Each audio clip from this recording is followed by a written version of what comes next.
하나님께서는 출애굽한 이스라엘 백성들의 삶을 보호하시고 또 그들의 삶에 가난한 자, 부한 자, 또 많이 가진 자, 적게 가진 자, 이들의 삶이 하나님의 온전한 돌봄 속에 살아갈 수 있도록 서로가 서로를 그런 하나님의 마음으로 공동체를 이룰 것에 관한 말씀들을 교훈하셨습니다.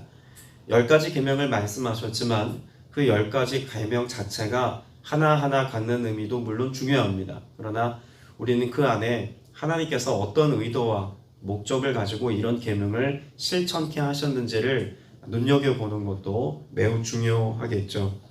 하나님께서는 이 율법과 계명을 통해서 어제도 나누었습니다만 하나님의 백성된 자들에게 무엇을 주기 원하신다라는 관점이 있을까요? 자유케 하기를 원하시는 하나님의 마음이 있음을 우리는 계명을 통해서 알 수가 있습니다. 하나님을 경외하고 우상 만들지 말고 하나님을 온전히 예배하는 삶을 살아갈 것에 관한 하나님의 규례도 하나님께 우리를 얽매이게 하기 위한 하나님의 계명이 아니라 하나님과의 관계 안에서 하나님을 온전히 믿는 믿음의 삶을 통해서 세상에 대하여 죄에 대하여 승리하고 자유로운 삶을 살아갈 수 있도록 하나님께 매인 자, 하나님을 경외하고 사랑하는 자로서의 삶을 우리에게 말씀하신 것입니다. 하나님께 매인바 된 것이 세상 모든 것에 대한 자유함을 우리에게 선언해 주시는 능력이라는 거죠. 더불어 어제 본 출애굽기 21장 말씀에도 보면 종에 관한 또 사람이 가난하게 되었을 때 그 집에 종살이 하는 것에 관한 여러 내용들을 보았습니다. 앞에서 하나님과의 관계 안에 영적인 자유함을 이야기하고 있다면 21장에서는 우리 몸의 자유함을 하나님이 보장해 주시는 은혜를 말씀하고 있죠. 그래서 6년 동안 그 집에 종살이 하다가도 7년째가 되면 안식년에는 반드시 그 종을 놓아줄 것과 또 희년의 때에는 모든 종살이 하던 자들이 얼마간 그 집에서 종살이를 하였든지 간에 다 자유케 되어지는 희년의 축복, 희년의 은혜도 결국은 우리 몸의 자유함을 하나님의 은혜 안에 누리게 되는 것을 말씀하고 있죠. 결국 이 모든 내용들은 다 우리의 생명, 하나님과의 관계 안에서의 모든 영적인 것 다 누구로부터 출발한다는 것을 우리에게 말씀합니까? 하나님의 소유된 하나님의 은혜로부터 이 모든 것들을 우리가 누리게 될 것을 말씀합니다. 하나님이 우리에게 자유함을 말씀하실 때 영적인 자유함, 또 몸의 자유함과 더불어 무엇도 하나님은 우리에게 자유케 하기를 원하실까요? 우리의 마음입니다. 우리의 마음 가운데 하나님이 허락하신 규범과 범주 안에서 참된 자유를 누리고 맛보아서 샬롬, 하나님의 평강을 누리는 삶을 살아가기를 원하신다는 거죠. 하나님의 딱딱한 규례와 계명의 말씀들, 십계명의 말씀을 포함해서 출애굽기 22장, 23장까지도 계속 거론이 됩니다만 하나님의 율법과 계명에 관한 자세한 말씀들, 또 뒤에 가면 레위기, 민수기, 신명기 말씀에 기록되어져 있는 하나님의 말씀들은 매우 딱딱하고 제도적이고 규범적인 것으로만 우리가 여기기 쉽습니다.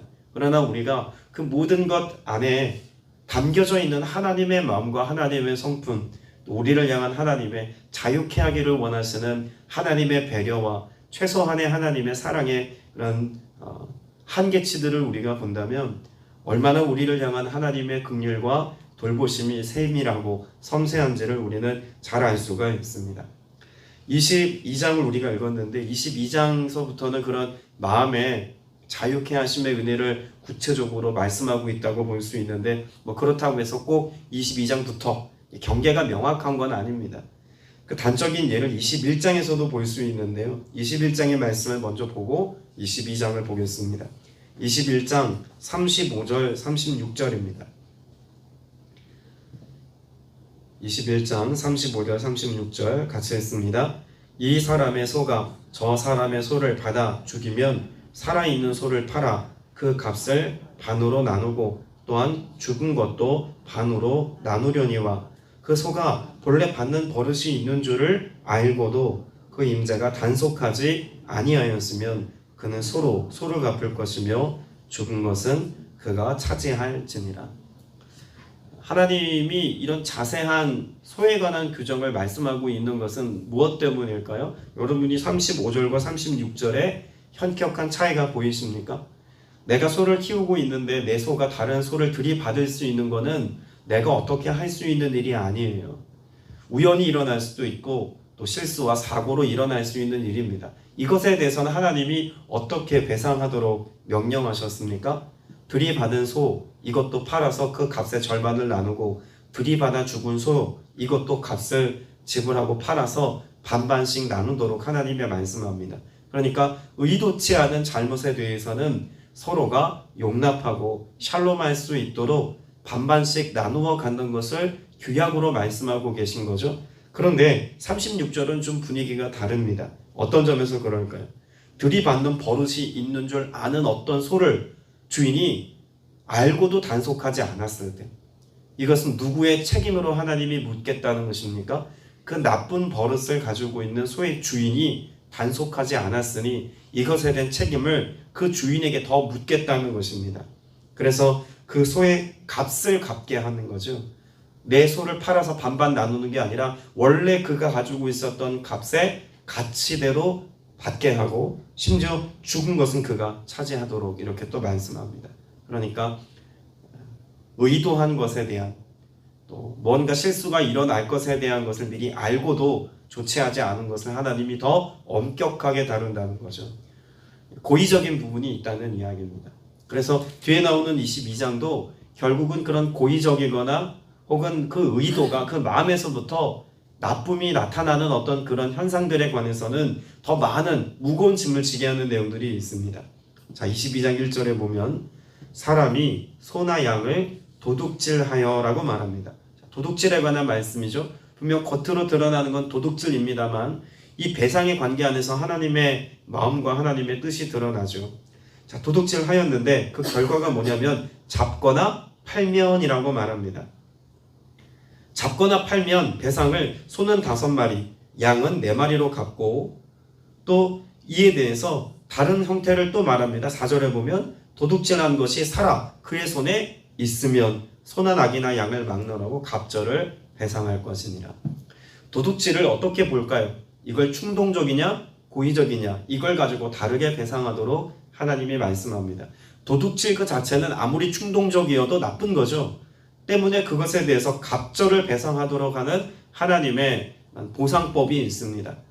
그런데 앞에 나와 있는 이 1절의 말씀을 보면 갑절이 아닙니다.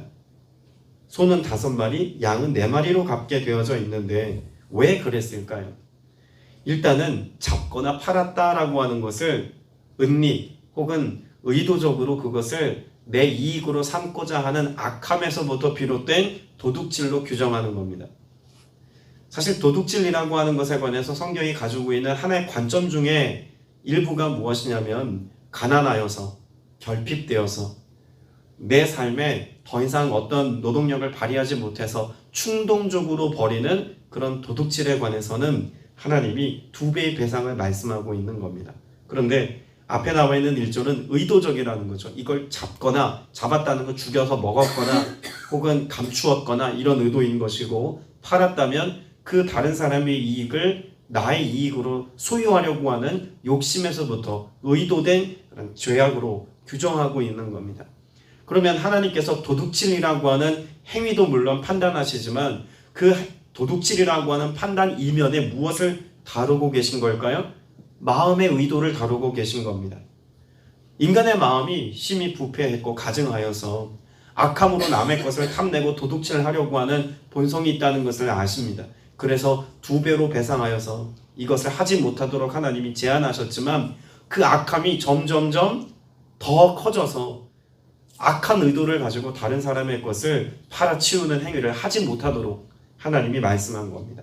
자, 그런데 5배, 4배 만일 가난하여서 혹은 내가 넉넉지 않아서 다른 사람의 것을 도둑질 했을 때 4배를 갚는다거나 5배를 갚는다는 것, 이거는 어떤 크기이냐면 내 힘으로 감당할 수 없는 수준의 배상입니다. 당시 출애굽한 이스라엘 백성들이 가나안 땅에 들어가서 농경 문화 안에서 이 농사를 짓는다고 해도 개인이 소 5마리, 양 4마리를 갚는다는 것은 내 수준에서 감당하기 어려운 수준의 배상이기 때문에 이걸 감당하지 못하게 되면 그 결과가 뭘까요? 내가 몸이 그 배상해야 되는 그 사람에게 팔려가는 겁니다. 앞에서 21장에서 몸의 자유라고 하는 것을 보았죠. 종살이하는 것에 관한 말씀을 보았습니다. 내가 남의 것을 훔쳤는데 이것을 갚지 못하면 단지 마음에서부터 평안함을 빼앗기는 것뿐만 아니라 내 몸의 자유를 박탈당하여서 그에게 속하게 되는 그런 법령이 있습니다. 그렇다면 애초에 도둑질할 것에 관해서 하나님이 어떤 규정을 지금 정하고 계신 건가요? 너 이렇게 의도적으로 나쁜 도둑질을 하게 되면 무거운 벌을 받게 될 거야 라고 하는 말씀만 지금 하고 계신 것이 아니라 애초에 감당할 수 없는 배상법을 만들어 놓으시고 이것을 통해서 마음과 생각에서부터 애초에 그와 같은 도둑질을 하지 못하도록 하나님께서 무거운 배상법을 마련하셨다는 거죠. 뭐 지키라는 겁니까?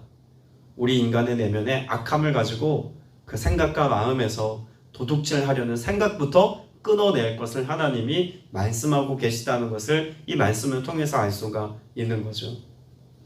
특별히 보면 소나 양에 대한 배상법이 또 다릅니다. 소는 5마리, 양은 4마리를 배상하도록 명령하고 있죠. 왜 이건 또 차이가 있을까요? 왜 소는 5마리고 양은 4마리일까요? 양은 상대적으로 가치가 덜 나가니까, 소는 비싼 거 훔쳤으니까, 뭐 이런 배상법일까요? 여러분, 이것도 앞에서 말씀드린 내면의 의도와 같습니다. 양을 훔치는 경우를 생각을 해볼게요. 양의 우리 안에 양들이 있는데 내가 충동적으로 양을 훔쳐왔어요. 훔치는 과정을 보면 의도적이거나 계획적이지 않아도 다분히 충동적이어도 양은 어떻게 할 수 있습니까? 내가 달랑 들고 올 수 있습니다. 그런데 소를 훔치는 것을 한번 생각해 보십시오. 소는 어떻게 해야 됩니까? 소는 내가 들고 올 수도 없습니다. 끌고 와야 됩니다. 그러니 묶여있는 소를 어떻게 잘 풀어야 할지 고민해야 합니다. 주인에게 길들여진 소를 내가 내 집까지 끌고 오려면 이 소를 어떻게 끌고 와야 할지에 대해서 고민하고 생각해야 합니다. 그러면 하나님께서 지금 보시는 것은 도둑질 그 자체도 하나님이 평가하시지만 역시 무엇을 본다고 말씀하고 있을까요? 내면의 의도와 계획이 얼마나 차이가 있는지를 하나님이 보고 계신 겁니다. 양의 배상법과 소의 배상법이 다른 것은 그 의도와 죄질이 마음에서부터 계획하고 의도하였는지 또 충동질하였는지 이런 면모까지 하나님이 보고 계시다는 거죠. 하나님이 애초에 이 모든 배상에 관하여 말씀하실 때 우리의 것을 보장해 주시기 위한 하나님의 방편으로 이런 배상법을 말씀하셨다고만 보기 어렵습니다. 출애굽한 이스라엘 백성들을 한번 생각해 보세요. 이들은 과거 400년 넘는 세월 동안 자신의 소유라고 하는 것을 주장할 수 없는 상태의 삶을 살았습니다. 노예였습니다.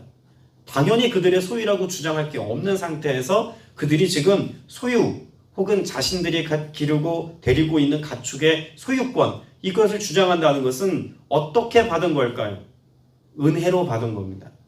그 백성들에게 하나님께서 그들의 수고와 노력의 결과로 주신 것이 아니라 구원받은 하나님의 백성들이 하나님의 나라를 이루며 하나님의 거룩한 백성 되어 살아가도록 하나님이 그들에게 주신 것이죠. 충분한 보상을 그들이 애굽 땅에서 받고 나오게 하신 겁니다. 애굽의 국고성에 있는 그 모든 보화들을 혹은 또 애굽에 있는 사람들의 가축들을 데리고 나온 것은 하나님이 잔혹해서 그 백성들에게만 좋은 것 주시는 하나님이 아니라 400년 넘는 세월 동안 그 이스라엘 백성들이 노예 살면서 살았던 정당한 대가를 받고 나오도록 하나님이 그들에게 배상하신 것이죠. 이 배상의 원리를 따라서 그들이 가지고 나왔지만 이건 역시 그들로부터 비롯된 것이 아닙니다. 하나님이 그들에게 이 모든 것들을 누리도록 허락하신 것이죠.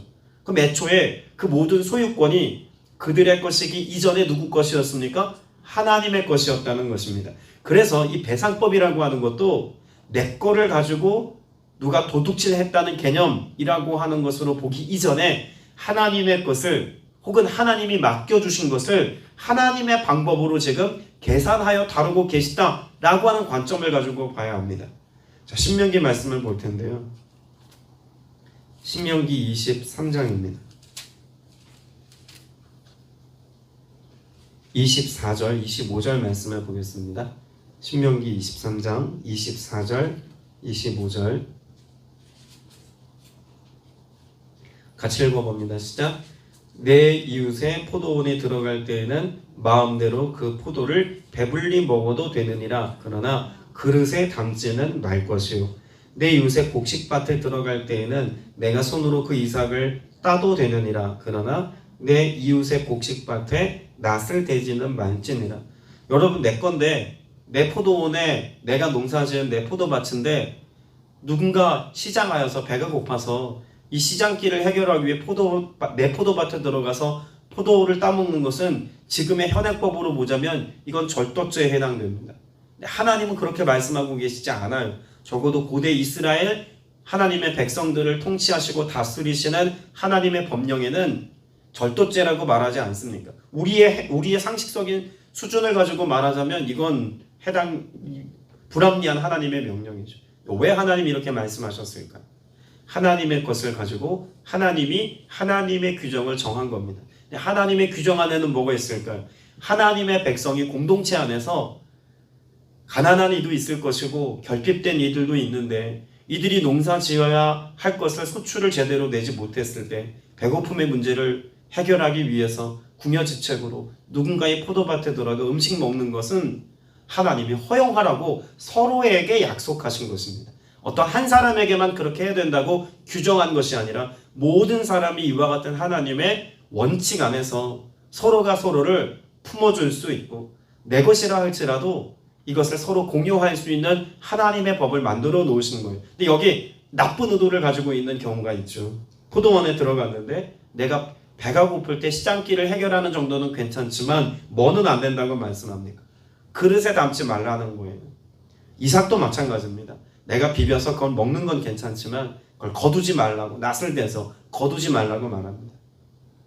꼭 뷔페나 이런 데 무한리필집 가면 그릇 챙겨 가시는 분들 간혹 있으세요. 내가 거기서 돈 내고 먹는 건 괜찮은데 먹어보니 맛있거든요. 그러니 뭐 고기 뷔페집 가서 비싼 부위에 뭐 이렇게 안창살이나 이런 것들은 그릇에다가 이렇게 막 남몰래 담아가지고 집에 와서 먹어야지. 여러분, 이거 절도죄입니다. 근데 그런 행위들을 우리가 간혹 해요. 식당에서. 이런 것을 비롯하여서 우리 일상에도 이런 욕심에 기반한 삶의 잦은 행위들은 여기에서뿐만 아니라 우리에게도 볼 수 있다는 거예요. 근데 이 포도원에 대한 하나님의 규약은 단지 우리의 욕심을 채우는 것을 하나님이 뭐 하고 계신 걸까요? 이건 아니야 라고 하나님이 최소한의 가이드라인을 쳐주시는 것입니다. 여러분, 24절 25절 우리가 신명기 말씀에서 본 이 말씀은요, 어떤 수준에서 생각해 볼 수 있는 하나님의 배려일까요? 상식 수준에서 우리에게 말씀해 주시는 하나님의 조치이고 배려입니다. 여러분이 말씀을 읽는데 이걸 이해하기가 어렵습니까? 어렵지 않죠? 그냥 직관적입니다. 보면 그렇구나. 하나님이 이렇게까지 하나님의 백성을 돌보시고 한 공동체를 이루기까지 최소한의 규약을 말씀하셨구나. 상식적이라는 거예요. 출애굽기에 기록되어 있는 율법의 계명 또 뿐만 아니라 레위기, 민수기, 신명기에 기록되어져 있는 모든 하나님의 말씀들은요, 상식 이상의 것을 도를 넘는 것을 우리에게 명령하신 적이 없습니다. 하나님은 하나님의 백성된 자들에게 상식 수준의 것들로 우리에게 실천하며 도덕률을 지키고 하나님과의 관계를 유지하며 살아가라고 말씀합니다. 그런데 이런 레위기, 민수기, 신명기 말씀을 비롯하여서 출애굽기에 기록되어져 있는 하나님의 율법이 부담스러운 것은 무엇일까요? 어쩌면 이 시대가, 우리가 살고 있는 이 사회가 상식이 통하지 않는 세상으로, 상식이 무너진 세상으로 변질되어졌다라고도 말할 수 있는 것 아니겠습니까? 하나님이 우리에게 주신 인륜적 상식이라고 하는 것이 무엇일까요? 내가 많이 가졌고 내가 너무 많은 것을 소유하고 있다면 결핍되고 가난한 이들을 위해서 흘려보내고 그들의 결핍을 보상하고 채워줄 수 있는 상식 수준의 정서를 가지고 살아가는 것이 삶의 태도이어야 합니다. 근데 우리의 마음은 어떻습니까? 내가 많은 게 있어도 노후도 생각해야 되고 미래도 생각해야 되니까 내 것을 잔뜩 쟁겨놓는 것에 관해서만 생각하지 않습니까?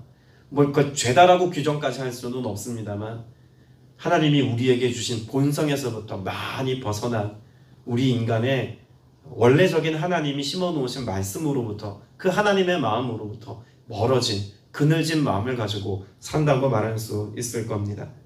그래서 하나님은 늘 무엇을 말씀할까요? 신명기 말씀에 이런 여러 가지 규례들을 말씀을 하시고 24장 22절 말씀을 보세요.